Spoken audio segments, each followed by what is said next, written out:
And up next here, we have Israel Adesanya, and he's, all but been anointed the next UFC star. A win here for him would most likely be the start of a meteoric rise. And Adesanya is 5-0 in his first year in the UFC. This is going to be a 6-fight and 14-month. He's coming off his biggest win to date.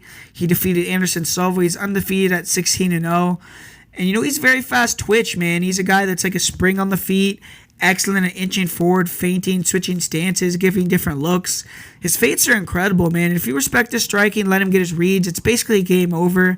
He's good at striking at range, hand fighting with his lead hand. He has nice leg kicks, very good jab. Nice one, too. He has a laser straight right and straight left hand. Great step in knee. He has a great left hook to the body.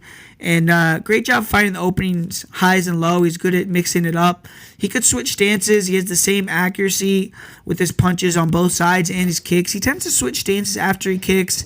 He has a nice straight left hook, straight left hand, right hook combination. You'll throw nasty front, lead leg round kicks to the body, nice front kicks to the legs, nice front kicks to the body, front kicks to the head, good round kicks to the head, and he's very fast. He has very little tell on his punches. He'll throw on his kicks. He'll throw nice spinning kicks, jump kicks as well. And once he can get very creative, he's good at timing knees when opponents are trying to close the distance. He's very accurate. Doesn't waste a lot of strikes. He doesn't use a lot of wasted movement. Throws a lot of one-shot attacks. He doesn't open himself up to being countered very often. He only throws combos when he really thinks they're definitely going to land. He has very good footwork, but he isn't much of a mover. Likes to stand in front of opponents so he could pull and slip counter. I do feel the fact he doesn't use a lot of lateral movement could benefit Gastelum in terms of backing him up. Almost all of his opponents in the UFC have been able to clinch him against a cage at some point. In this fight, I could see him using more lateral movement, knowing Gastelum has struggled with that in the past. Magny was able to use his reach, his lateral movement very nicely on the feet against Gastelum. So was Chris Weidman.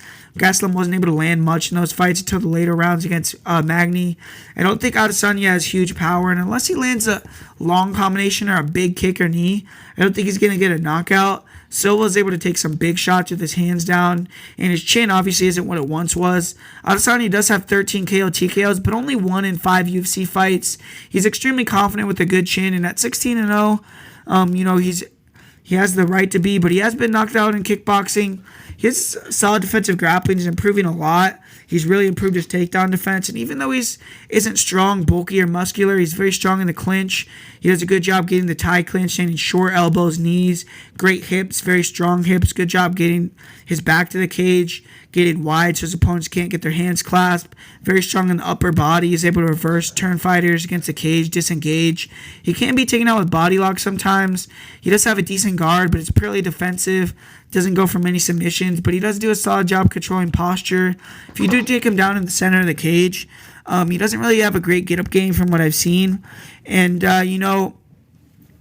he has a very calm demeanor, though, and even when he's in bad positions or he's taken down, he has a confidence he's going to find his way back to his feet. He'll never panic, and when he returns to his feet, he still has a gas tank, and he's able to attack heavily. He's never been submitted, and I actually have liked how his top game is from small sample size. I've seen, he has good control. He has a good job floating, staying on top. And, he has good ground and pound, and he's going to try to keep this fight on the feet, obviously, style on Gastelum. I think Adesanya needs to use his length, move more. I think he has to try to time when Kelvin comes inside with knees, front kicks. I think he needs to use his front kicks to the legs, try to stop that forward movement. And he has great cardio himself, In his 5-round fight versus Tavares, he looked very sharp, very strong in the championship rounds. And if he gets taken down, he has to scramble back to his feet, force Kelvin to strike at range. If he can deny the grappling of Gastelum, keep this fight at range, he's going to win the fight most likely. Kelvin Gastelum, he was scheduled to face Robert Whittaker for the undisputed belt in February. Whittaker had to withdraw, and due to being out for over a year, an interim belt is now on the line. He's going to be fighting Israel Adesanya. There's parallels to this fight in Gastelum's fight where he won tough versus Uriah Hall. Not only is it a similar matchup in terms of a fast twitch striker, but it was on the same exact day, April 13th, and a similar opponent where Gastelum is entering as the underdog. And Gastelum's definitely fought the better competition. You could argue he's being a bit disrespected here. He has very crisp hands, very good boxing game, good jab, hard left hand down the middle. He's a southpaw. He throws a lot of 1-2s. He'll mix in powerful left hooks, left uppercuts in close range, good inside-outside leg kicks, solid head kicks. He should throw more leg kicks in future fights. He likes to attack the body with kicks with front knees. He'll occasionally throw hook straight punches as well to the body. He uses a ton of fakes and feints. He tries to keep his opponents guessing whether he's going to go for a takedown or throw an overhand right or a right hook. That parallel with his or a left hook. I'm sorry. With that paired with his his foot hand speed, being a smaller fighter, it gives him a bit of a unique skill set. He also has an iron chin and elite cardio, and that gives him the ability to eat shots, walk forward, and just put the pressure on guys for 3 or 5 rounds. He has one punch power in that left hand. In my opinion, he's a more powerful puncher than Adesanya. He has struggled with fighters with reach, with footwork in the past, and he couldn't connect very well on Neil Magny or Chris Weidman besides that one shot that dropped him. Gastelum does have 7 KO TKOs in his career, 8 if you want to count the KO of Vitor Belfort, which was a no contest. And he's going to be the much better offensive wrestler in this matchup. He likes to time react to double leg shots. He usually will shoot them in space rather than against a cage. He'll try to snap down his opponents if he can't get doubles, try to drag his opponents to the ground. On top, he's very active. He likes to take the back. He doesn't have the greatest top control, but he's relentless with his takedown attempts, reshooting when people get back up. And he needs to be like that in this matchup. He can be reversed, end up on his back himself, but he's very hard to hold down. He's good at giving his back to stand back up. And he does have a good rear naked choke. He has 6 submissions. He has been submitted one time by Weidman. Gastelum's going to need to get inside in this fight. He has to get an early takedown or at least get in on the legs and make Adesanya think about that threat. He can't respect the striking of Adesanya. He has to close the distance, back him towards the cage. And if he can back him up early, control him against the cage, take him down in the later rounds, could start to fake level changes, come over the top with strikes. And Gastelum, he has incredible calmness, composure. Even if he's getting pinged up a bit by Adesanya, he's not going to panic. He has great cardio. He wears on fighters as the fight goes on. If he can mix it up early, he has a chance to get a knockout late, in my opinion. But his main path to victory is via grappling and via decision.